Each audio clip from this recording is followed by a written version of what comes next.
Salut à tous et bienvenue. Dans cette vidéo, on va s'intéresser à la façon dont on peut créer des tâches de façon automatique dans Notion. Alors, pour ça, je vais m'y prendre d'une certaine façon, c'est-à-dire je vais créer une première base de données et je vais voir quel est l'intérêt qu'on peut avoir à utiliser la fonction bouton dans Notion. Donc, pour commencer, ce que je vais faire, c'est que je vais créer une page avec, à l'intérieur, une petite gestion de projet, mais très rapide. Donc, je vais créer une table ici. Je vais la nommer gestion de projet. Et dans cette table-là, je vais insérer plusieurs étiquettes. Alors ça, je l'ai fait déjà plusieurs fois, donc je ne vais pas forcément m'attarder sur cette partie, mais en fait, pour chaque affaire que j'ai, je vais avoir des tâches qui sont récurrentes, en fait, qui sont toujours les mêmes. Alors, pas récurrentes, c'est pas le bon terme, mais plutôt qui sont répétitives. Je vais toujours avoir les mêmes. Donc, par exemple, je vais avoir des plans, des chiffrages, des autorisations, pardon. Donc, un PV de réception. Et on va dire qu'à chaque affaire que j'ai bien ces 4 tâches. Ici, mes étiquettes, je vais les modifier. Je vais mettre une sélection simple et je vais les nommer affaires. Alors, je vais avoir plusieurs affaires dans mon cas. Je vais avoir une affaire à Paris. Alors, je vais la modifier parce que, hop, j'ai pas réussi à bien l'écrire. Donc, Paris. Je vais avoir Marseille. Je vais avoir Lyon. On va dire que j'ai déjà ces 3 affaires-là. Et en fait, ce qu'il faut comprendre, c'est que pour Paris, je vais avoir ces 4 tâches à réaliser, mais également pour les autres chantiers. Donc je vais y revenir un petit peu après. Ensuite, avec ça, je vais ajouter un avancement. Donc je vais choisir une sélection que je vais nommer avancement et je vais simplement mettre affaire ou fait. Comme ça, j'ai ma liste. Alors là, on va considérer que tout est affaire. Affaire, affaire, affaire. Et ensuite, je vais lui affecter une date, ce qui va me permettre d'avoir une date limite pour chacune de mes pièces afin de les rendre en temps et en heure. Donc ici, ce que je vais faire, c'est que je vais mettre date un petit peu au pif, le 11, le 20, le 22. Ça va simplement me permettre de générer mes vues. Et donc, comme je vous ai dit, ça, c'est une base de données qui peut devenir très vite un petit peu lourde parce que ce que je vais faire, c'est que je vais avoir mes 4 pièces pour Paris, mes 4 pièces pour Marseille, mes 4 pièces pour Lyon. Et en fait, pour chaque nouveau chantier que je vais rentrer, je vais également avoir les 4 pièces. Du coup, ce que je vais faire, c'est que sur la base de ce que j'ai sur cette table, je vais créer plusieurs vues. Alors, je vais simplement créer, on va simplifier ici, un calendrier. Alors ici, forcément, j'ai plusieurs tâches par date parce que, évidemment, comme j'ai dupliqué, il me les a mises un peu partout, donc je vais juste les décaler un petit peu.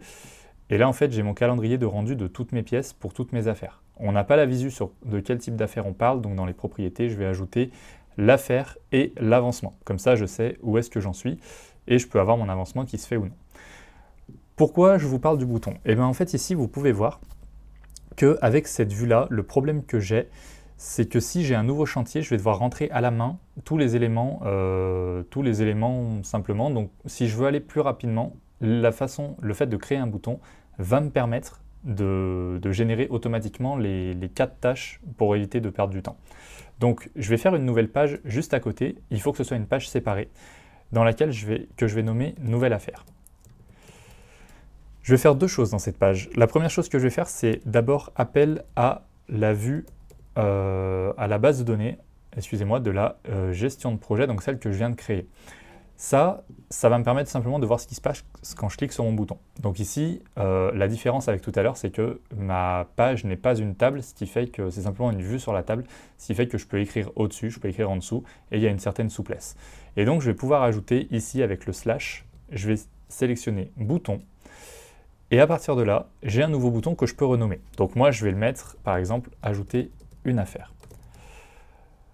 Et là, sur le clic d'un bouton, ce qu'il va me demander, c'est d'ajouter des actions. Donc, la première action que je vais faire, ça va être, en fait, je peux lui demander, alors les blocs, je ne sais pas exactement à quoi ça sert, mais par contre, on va pouvoir ajouter une page, parce que chaque ligne ici est une page. Et donc, je vais lui demander d'ajouter une page à ma base de données gestion de projet. Et là, vous voyez qu'il me propose nom. En fait, ici, il a détecté le nom qui est ici. Donc, la première que je veux créer, par exemple, c'est, alors, celui que j'ai sous les yeux, c'est le PV de réception. Et je vais mettre terminé, on va simplement voir ce qui se passe. Donc ici, mon bouton existe, je clique dessus, et il me génère le nombre de PV de réception, le nombre de fois où je clique dessus. Sauf que moi, je veux pas seulement le PV de réception, je veux également l'autorisation, le chiffrage, et ainsi de suite, et je veux aussi que l'avancement se mette en affaires par défaut. Donc pour faire ça, ce que je vais faire, c'est que je vais aller dans mon bouton, et ici, vous voyez, dans PV de réception, je peux lui demander de modifier une autre propriété. je vais lui demander de modifier l'avancement et de le mettre par défaut à faire. Comme ça, automatiquement, mon PV de réception se créera avec à faire. Et ensuite, vous voyez qu'ici, je peux ajouter des actions pour le faire une par une. Si je veux éviter de recommencer, donc soit je fais ça et j'ajoute, si on fait des jeux avec plusieurs bases de données par exemple. Sinon, moi, je peux dupliquer ici en dessous ma tâche. Je vais la dupliquer du coup 3 fois. Et ici, tout ce que j'ai à changer, en fait, c'est le nom de PV réception. Donc, je vais mettre autorisation, chiffrage et plan. Autorisation, chiffrage et plan. Et une fois que je vais valider tout ça, si je clique sur une nouvelle affaire, il me prépare directement toutes mes pièces. Tout ce que j'ai à faire à ce moment-là, c'est d'ajouter mon chantier et de le tirer sur les 4 pièces et de mettre des dates limites pour chacune. Si on fait un test ici par exemple, on va mettre le chantier de Bordeaux. Je sélectionne Bordeaux, je mets tout ça.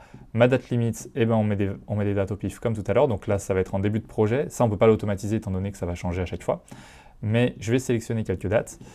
Et après, dans ma vue gestion de projet, alors je peux y accéder directement en cliquant ici.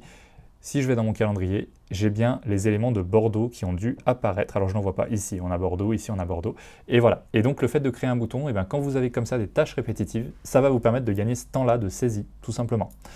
Je vous remercie d'avoir suivi tout ça. Si vous êtes intéressé par ces sujets de productivité, n'hésitez pas à découvrir mon livre Productivité pour construire les outils dont vous avez vraiment besoin. Et on se voit une prochaine fois pour d'autres sujets. À bientôt.